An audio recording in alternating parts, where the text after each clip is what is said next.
name is Bubba. I'm a student here at UWSP. I'm a communication media study major.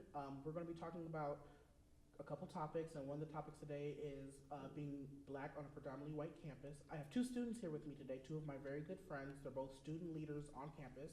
I have Jashawn Johnson and Zentesa Johnson. Jashawn works at the student radio station at 90 FM and is also student ambassador, and he's also a communication media studies major.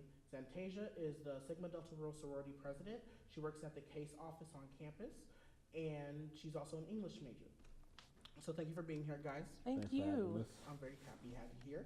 So first question I want to ask you is, what are some of the challenges / struggles you have being on a predominantly white campus? I think one of the things that a lot of multicultural students struggle with is finding a home here. So, like, you get here and you see that you're one of two, maybe one of three in your freshman class. So you're like, oh, who's going to be my friend? Especially depending on where you come from. If you come from a high school with a super diverse, or your high school, like, you live in a small town, so you know everybody, getting here and then being like, I don't know anybody, no one looks like me, professors don't look like me, where do I go? I think that's like a big struggle. Even like seniors, like, I still feel like, oh, I'm still one of one in most of my classes now. So, like, even in class, I don't feel like class is made for me, so it's weird.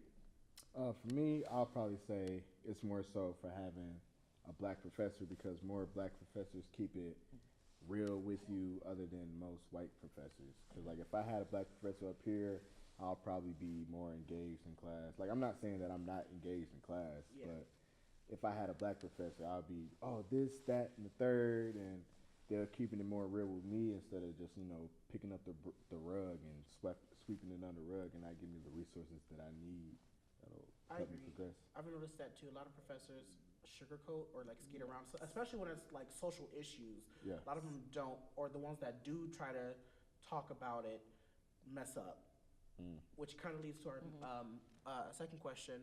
Actually, I'm gonna switch it around a little bit. Can you give an example of a time where you faced discrimination or harassment, and how'd you handle that? So, when Trump got elected, yeah, I lived in the dorms, and so the night that he got elected, everybody in my dorm hall like basically stayed up to watch it, whatever, and I was in my room. And so right after they announced that he elected, there was like a group of like white kids from like 2 floors. I lived on the second floor, so from the fourth floor, were going around the hall, beating on the doors of multicultural students, saying like, now we can say whatever we want to you. Like, now we have the president to back us. And like, we're just beating on our doors and we're like terrorizing us. And the election went until like 12 o'clock in the morning, so it was super late, beating on students' doors, being like, oh, now Trump's elected, now we can do whatever we want, type of thing. I mean, me personally, I wouldn't say I have been more so like discriminated against. I'm not saying like everybody gets. I mean, we all get discriminated against, but I haven't experienced it personally. But it has been instances where I had friends up here in Stevens Point where it's been a big red pickup truck and it's literally driving around campus, revving its engine, getting closer to black students and saying racial slurs and all these derogatory statements, and that made them feel uneasy, especially to all the female students of color, and that really made them feel uncomfortable. But I feel like being a man of color, it kind of made some people kind of terrified. So I'm like, all right, I really don't have to go that way on discrimination, but it's more so the black ladies that the ones that go through it the most, because as a black man, you're supposed to be a protector, and we really don't have those. That's like, stepping up and doing all of that. So with that, then, what are some other fears, along with what you guys just said? What are some other fears that you have being on a predominantly white campus? Because for me, the worst thing that ever happened to me is I was a CA when Trump got elected. I'll never forget. I went to bed after the election went over, 2 o'clock at night. Had to wake up early to work front desk, and someone wrote on my door something very horrendous: Trump for Prez, the N-word. And I was taken aback because, like, I thought I knew my community, and I feel like I'm very likable, but at the end of the day, that just floored me. And for that long, for about like a month, I didn't feel comfortable going to where I was supposed to work at and live at, and then like going out to like, who can you trust in this university if they're not a person of color? Yeah. I don't know if it's like been other big instances for me, but like sometimes in class, like the people you work with or the people like you make friends in class that are just like your class friends. Yeah. When they say little like off-putting things or they say little microaggressions, I'm like, are we really friends? Or do we just get along for these 50 minutes, hour and 15? Do we sit here and because we're on a group project, Yeah. do we have to like get along? Is that why we're okay with sitting next to each other? So like those little instances, and they build up. So like in my English major, I don't know how many black people there are in the English major because I don't ever see them in my class.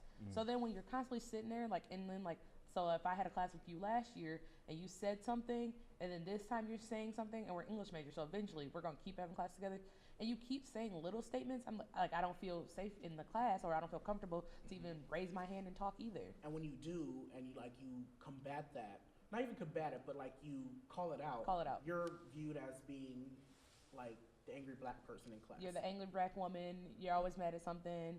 You always have something to say about whatever this, and it always goes back to race, and it's always this. But it's never what the first person originally said is the problem. It's always like what you say to combat it is the now new issue. Yeah. And then like another fear, what I've noticed is like not as for my safety, yes, but for another regard for my safety is like if I say something to like probably a white girl, what will happen if like she could twist my words around and then I get in trouble and context is completely taken out. That's why you got to be careful what you say. Right. Like my mom said that to me as soon as I came up to school. Like you better be careful what you say because that stuff can easily get misconstrued. Because like when it comes to safety, that's why as a person of color, you got to think about every little thing that you do.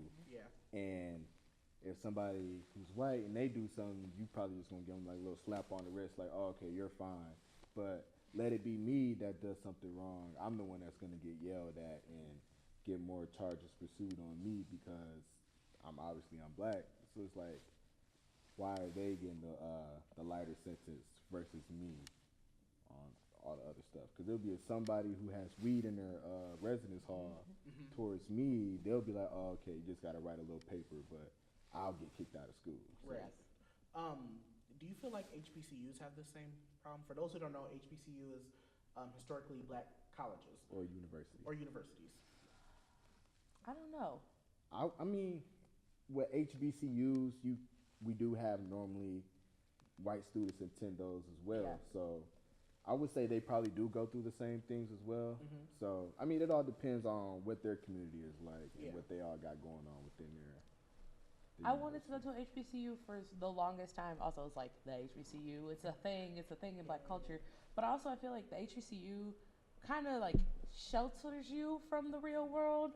Like it's kind of like sugarcoats what you're gonna go through. So like now you get to spend this 4 years around people like you, people in your culture, people who understand you, all this other things. But like when you graduate, where do you go from there? Back into Versus white like America. if you're in a PWI, like granted we have all gone through some crap that like no student should ever have to go to while in school, but like at least now I have the materials or I have the words to talk about it when I leave school versus if I had gone to HBCU, I don't know where I would be in my own self-growth and how to speak up for myself in white America basically.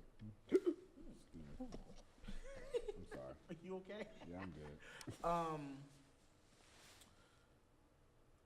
So, what other instances have you noticed? Not, I won't say that. You've talked about the challenges that you've had and how you combat some of that other stuff. What would you say to incoming freshmen that will go to that will be going to a PWI? Not necessarily here, but in Any America. PWI? I mean, what I would say is take each day one at a time because you don't know how that day is gonna go or that person that you're gonna meet. Or like me, I normally tell myself, what person do I want to be today? And that's every time I wake up. So I'm like, I want to be a person that gives the best like advice or just gonna talk a lot throughout the day or just be that person that's involved a lot that each day. So I'll normally just wake up saying, what type of person do I want to be today for the next person? Okay. I say find your resources because no matter where you go to school, you have to make your school your home. So find your safe place. Find where you find people like you, even whether they're white, black, whatever, who same interests, same background, something.